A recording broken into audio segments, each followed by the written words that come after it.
dhulka baaxadda leh ee keymaha Hindiya, halkaas oo saqafka geeduhu uu si aan dhammaad lahayn u fidsan yahay, hoostoodana ay ku qarinayaan siraha ay garanayaan uun makhluuqa ku dhex nool, ayaa waxaa ku dhunta dilaaga ka duwan kuwa kale oo dhan. Kana ma ahayn taygar caadi ah, waxa uu ahaa mid dadkii dila oo cuna gaajo iyo gaajo la'aanba. Dadka reer miyiga ah ee deggan meelaha fog ee keynta cirifkeeda ah waxay ku noolaayeen cabsi joogto ah oo ay ka qabaan taygarkan.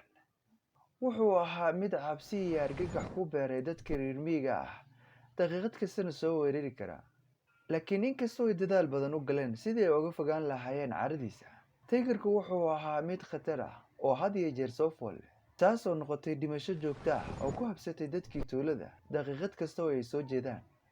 Waxay ahayd galab xaga ah markii uu bahalkan weerar soo qaaday mar kale. Waxaa lagu dhawaaqay qayladhaanta argagaxa leh ee keynta ka dhex guuxaysay sida qiyaamaha. Koox reer miyi ah oo aan ka warqabin khatarta ku dhex jirta geedaha jiqda ah dhexdooda ayaa u soo boqolay keynta, iyagoo xaabay cunto ka raadsanaya. Qosolkooduna wuxuu ahaa mid ku dhex milmay shanqarta caleenta iyo qaylada shimbiraha. Laakiin markii ay si qoto dheer u sii galeen wadnaha hawdka, jawigu wuu sii xumaanayay si lama filaan ah. Argagax ayaa ka dhex qarxay dadkii tuulada. Waxay ahaayeen kuwo aad u naxsan markii ay garteen baaxadda khatarta la soo gudboonaatay. Laakiin nasiib darro, ma jirto meel ay uga baxsadaan khatartan. Wiil yar oo ay indhihiisa argagax ka muuqato ayaa turunturooday oo dhulka ku dhacay markii ay dadku cararayeen. Qayladiisu waxay ahayd mid ku dhex luntay buuqa iyo jahawareerka. Isagoo sidii hilaaci u birqaya ayuu taygarkan dadka cuna soo booday. Jirkiisa weyn wuxuu ahaa mid si awood leh ugu dul habsaday wiilkii yaraa ee dhulka ku dhacay. Oohinta wiilkan ayaa waxaa harqiyey jajabka lafaha iyo hilbaha. Dabadeedna sidii uu u soo ifbaxay si la mid ah ayuu dib ugu libdhay hawdka dilaagan, isaga oo ka tegay arrin naxdin leh oo aan la qiyaasi karin.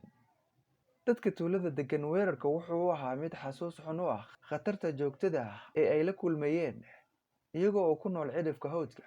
Waxay ogaayeen in bahalkan uusan joogsanayn ilaa uu ka galaafto dhibanaha xiga.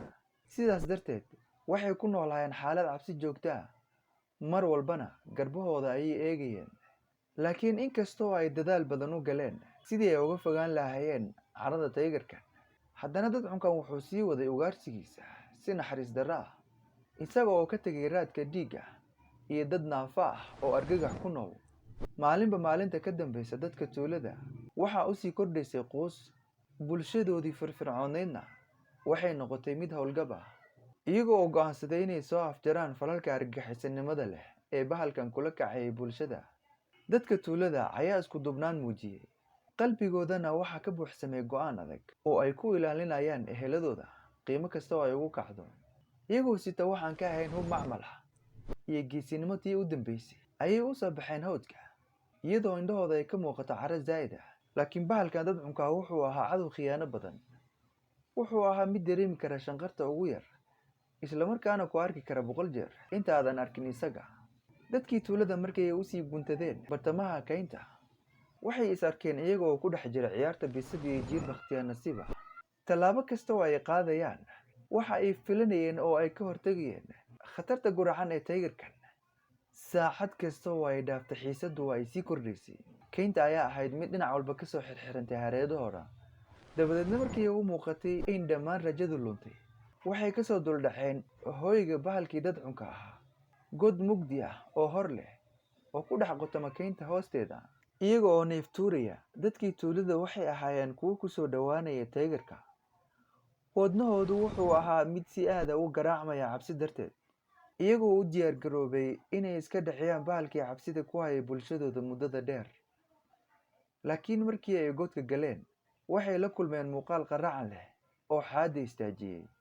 Waa dilaagii dadcunka ahaa. Indhihiisu waxay ahaayeen kuwo cabsi ah oo dhalaalaya sidii tooshkii oo kale. Wuxuu ahaa mid dul fadhiya oo cunaya qof markaasi uu soo dilay. Daamankiisana dhiig ayaa ka tifqay. Iyadoo baqdin iyo niyad xumo ay ka muuqato, ayay dadkii tuulada soo qaadeen weerarkoodii. Waxay ahaayeen kuwo isku garaacaya seefahooda iyo midiyahooda caro darteed. Laakiin taygarkii dadcunka ahaa weerar rogaal cilis ayuu soo qaaday. xooggiisa iyo fudaydkiisa midna lama arag cadow u babaacdhigi karaa. Isagoo cidiyaha iyo afka ku dagaalamaya ayuu weerar baan soo qaaday. Wuxuu ahaa mid gurxamaya, codkiisana wuxuu u ahaa dadka tuulada muusika geerida. Muddo saacada ah ayuu dagaalku socday. Keynta waxaa ka guuxaya dhawaqa dagaalka, laakiin aakhirkii dadkii reer miyiga ah ayay guusha u soo hoyatay.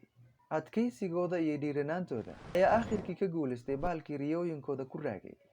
Qorraxdu markii ay ku soo baxday hawdka, dhalaalkeeda dahabiga ahna uu dhulkoo dhan wada qabsaday, ayay dadkii tuulada godka ka soo baxeen, iyagoo wejiyadoodu daalan yihiin balse ay faraxsan yihiin.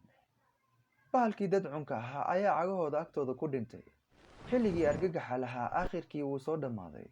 Laakiin inkasta oo dadka tuulada ay ka guulaysteen taygarka, nabaradii uu ka tegay ayaa sii jiri doona sanado badan.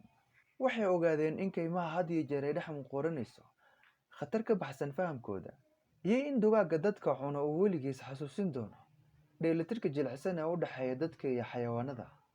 Daawada haddii aad ka heshay muuqaalka, like garee videoga. Haddii aad xiisayso sheekooyinka noocaan ahna, booqo channelka.